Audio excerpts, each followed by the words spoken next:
Last time on Low Budget Binge. Do you need a movie that doesn't require all of that thinking and moral discussion? Plastic surgery, nightmare, zombies.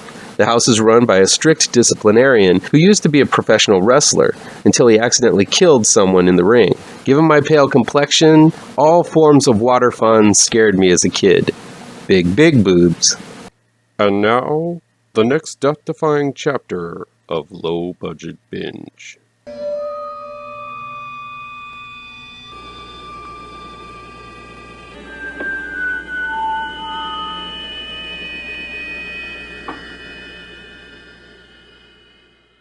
Welcome back to ML Miller Frights, a part of the Kings of Horror Network. I'm ML Miller. I have another murder of indie horror films to check out in this week's Low Budget Binge. This is where we look at films off the beaten path and sometimes made with whatever the filmmakers have in their pockets.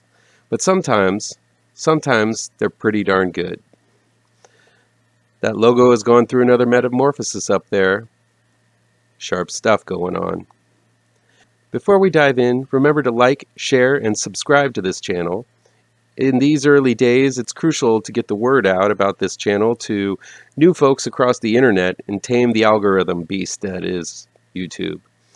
I'll indicate in the review and down below where you can find these films along with their trailers. Here we go. Metamorphosis is new on SHUDDER, and another horror offering from South Korea, which seems to be a hotbed for good horror these days. While I didn't find this one to be one of the best, it still is a quality horror offering. This time, the subject is exorcism and possession, as the film opens with a priest exorcising a demon in the usual fashion. When this exorcism goes south, the priest is shamed and the demon hops to the priest's relatives, a family that has moved into a new home. There they run afoul of their creepy neighbor and open themselves up to possession, and the demon proceeds to possess one family member after the next, unfurling the fabric of the family and causing mistrust among them. Once they realize what's going on, they call upon their uncle, the priest, to do his thing, but the priest has lost his mojo and fears he just doesn't have what it takes to take on the demon anymore. The biggest problem with Metamorphosis is that there's a lot that is all too familiar with the film. The disheartened priest, the lady strapped to the bed, the rites being screamed, it's all right from The Exorcist and its myriad of copies. There is a kind of cool twist towards the end that I think was ruined a little with the editing, but I really did like the production design of The Neighbor's House of Horrors. This isn't particularly bad, and the performances are well done. It's just stuff we've all seen before. Another one from SHUDDER, and recently released on Blu-ray from the Shout Factory, is BELZEBUTH, an epic tale of good versus evil, full of unpredictable twists and turns, and ends up being reminiscent of Terminator 2 of all films. What made this Mexican film great for me was the fantastic performance by Joaquin Cosio as Ritter, a beleaguered police detective who is assigned to investigate a series of unusual mass child killings, too soon after losing his own child when a woman goes nuts in the baby room in a hospital. This one has some gruesome scenes of mass murder, beginning with the massacre in the hospital's baby viewing room. Many of them have a hint of Final Destination to them, as there seems to be an unseen hand guiding these extremely elaborate and intricate events as they unfold. Turns out there are some very high stakes involved, as an American paranormal investigative team is partnered with Ritter to find out what's going on.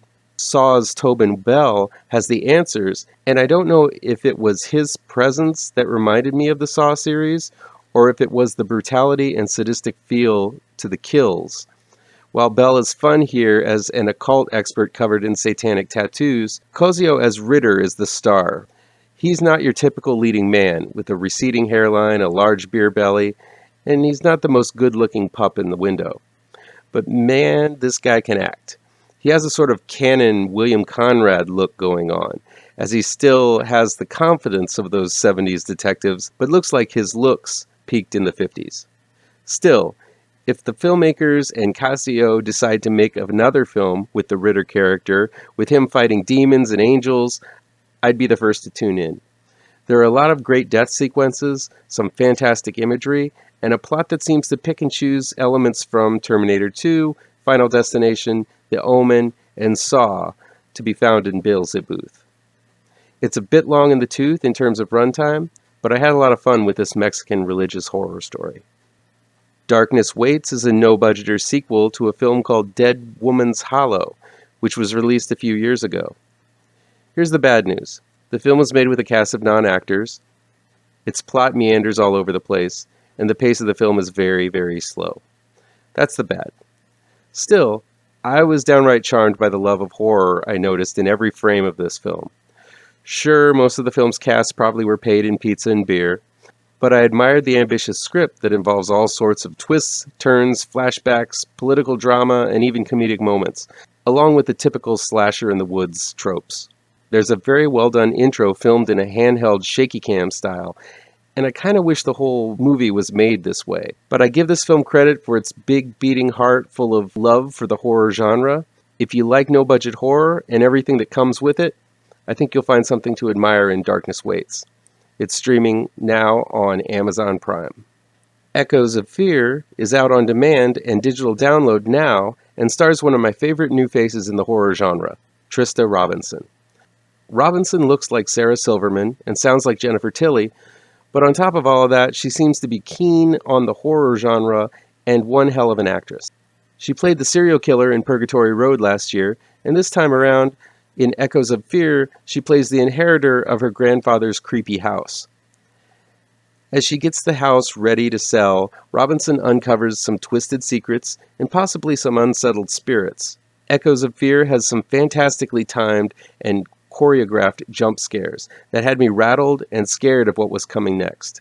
The jump scare might be a cheap way to spook the viewer, but this film knows how to do it right. On top of that, there's a particularly evil vibe to this film that starts out as a typical haunted house sort of movie and ends up being something much more sadistic and downright ballsy and intense by the end. This is a highly effective horror film that utilizes everything, including the kitchen sink, to scare you. Last but not least is Browse, a film I would have thought was made in the late 80s or early 90s.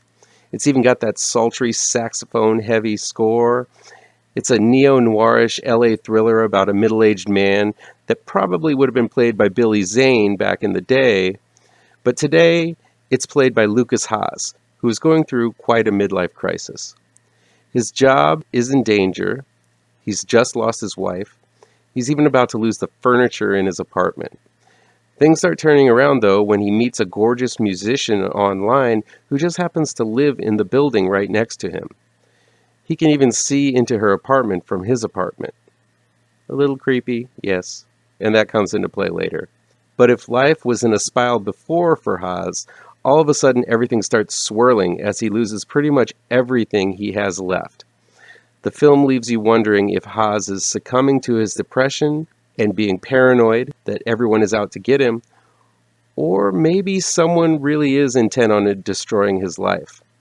Haas offers up a fantastic performance, even though he looks a little bit like the love child birthed from the unholy union of Mark Ruffalo and Vincent D'Onofrio. He's likable, even when he's being pretty pathetic. There's also an appearance by one of my favorite genre actresses, Jocelyn Donahue, as his ex-wife. This is a cleverly orchestrated descent into madness story, full of shocking turns. It's not the feel-good indie of the year, but it will make you think twice about how much you put online about yourself. Browse is out on demand and digital download now. Well, that's it for this week's Low Budget Binge. If you like this video, please pound the thumbs up button. Share the video with your pals across social media. If you're looking for written reviews, you can find them on mlmillerwrites.com. And be sure to subscribe and ring the bell for alerts for future videos. Thank you so much for your time, and take care.